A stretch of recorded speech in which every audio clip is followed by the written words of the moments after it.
Salut à toutes et à tous. Vous êtes sur CoinFlex, nous sommes le dimanche 14 septembre 2025 et c'est le débrief économique, financier et crypto hebdomadaire et tout ça en moins de 10 minutes.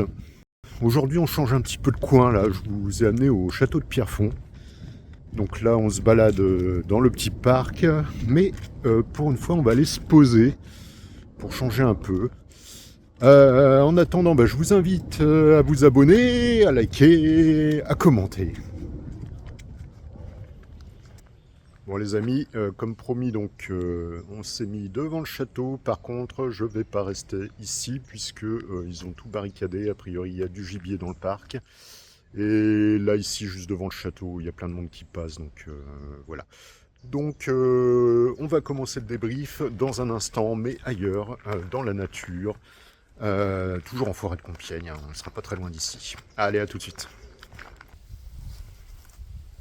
Bon voilà, je me suis posé ici, donc à côté de l'étang. Là, on est avant Vieux-Moulin, après Pierrefonds, pleine forêt de Compiègne. On est plus au calme. Allez, c'est la France qui ouvre le bal avec ce lundi 8 septembre, la chute du gouvernement. Donc après que notre ami François Bayrou ait échoué à obtenir la confiance des députés à l'Assemblée. Dès le lendemain, donc on a Emmanuel Macron qui a nommé Sébastien Lecornu, notre ancien ministre des Armées, comme Premier ministre. Donc voilà, un macroniste pur. Donc c'est un changement qui s'inscrit dans un contexte de forte instabilité politique, c'est le moins de le dire, avec du coup 5 premiers ministres depuis 3 ans. Donc on a une belle fragmentation du paysage politique français. Et évidemment, aucune solution viable de réduction du déficit. Du coup, les investisseurs, ils ont pris acte de la paralysie politique et surtout de l'incapacité chronique à consolider les comptes publics. Et mardi matin, donc sur le marché obligataire, le rendement de l'emprunt français à 10 ans montait à 3,48%, un point de base au-dessus des OAT italiennes. Donc voilà, on emprunte maintenant avec la même prime de risque que l'Italie et toujours au-dessus de l'Espagne et du Portugal.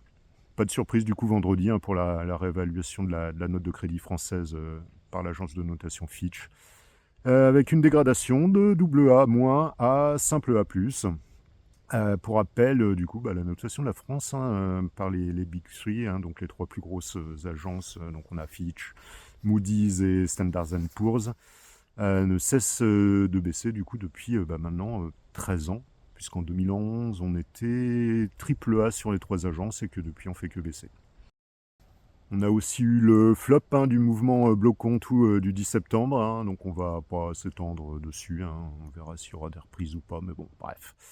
Et puis finalement, du côté de la bourse, pas de remous, tout ça était déjà pricé finalement, donc on a le CAC 40 qui finit même en légère hausse à 7825 points vendredi soir. Côté Europe, on a quelques chiffres cette semaine. On a une croissance annuelle du PIB européen qui s'établit à plus 1,4%, donc en légère hausse, mais ça reste quand même bien fragile. On a un taux de chômage européen qui baisse à 6,2%. C'est le niveau le plus bas depuis 1996. Et on a notre amie Christine à la BCE qui temporise comme attendu et donc qui ne touche pas au taux européen. Malheureusement, les tensions dans le monde ne diminuent pas. On a une escalade militaire avec une incursion de drones russes en Pologne et a priori hier en Roumanie. Les espoirs de paix qui reculent, clairement au Moyen-Orient, Israël qui intensifie ses frappes sur Gaza, Netanyahou qui rejette toute possibilité d'un État palestinien. En Asie, on a Taïwan qui vient d'annoncer un budget exceptionnel compris entre 800 et 1000 milliards de dollars taïwanais. Ça fait 22 à 28 milliards d'euros pour renforcer sa défense face à la menace chinoise. On file de l'autre côté de l'Atlantique. Grosse semaine aux US avec la révision annuelle du NFP mardi. moins 911 000 emplois. On a le PPI, donc l'indice d'inflation des prix à la production mercredi, qui était attendu à 0,3% et finalement il est à moins 0,1%.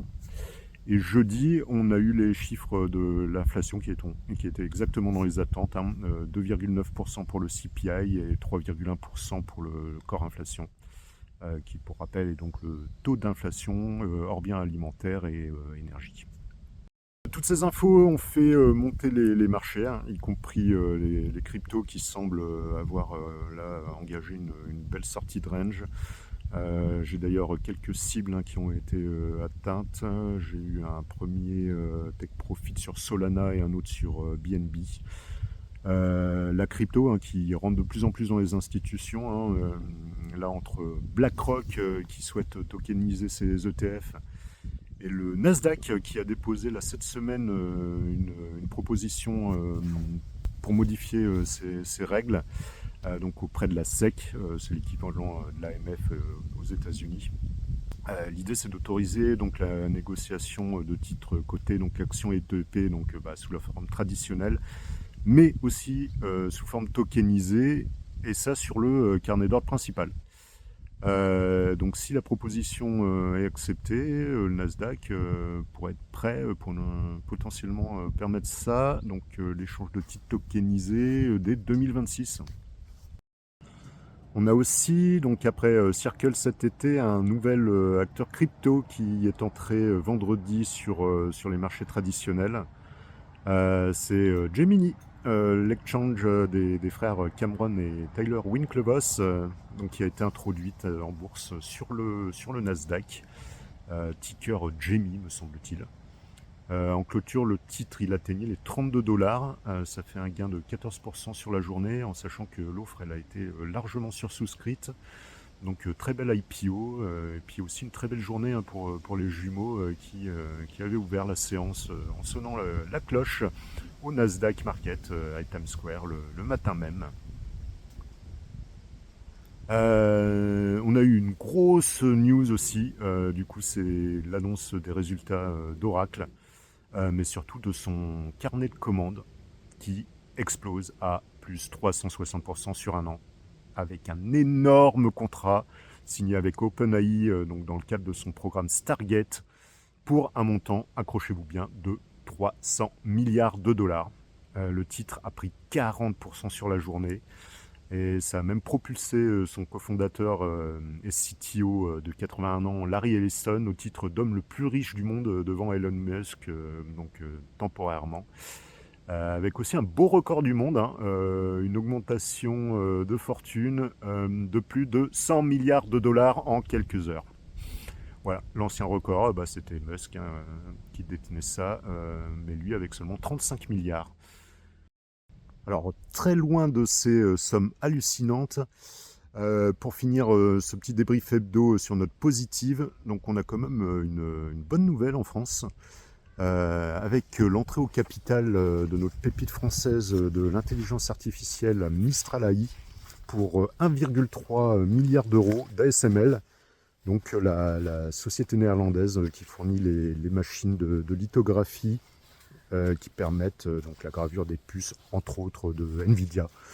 Donc c'est un partenariat, un gagnant-gagnant qui se veut un premier pas dans la souveraineté technologique européenne.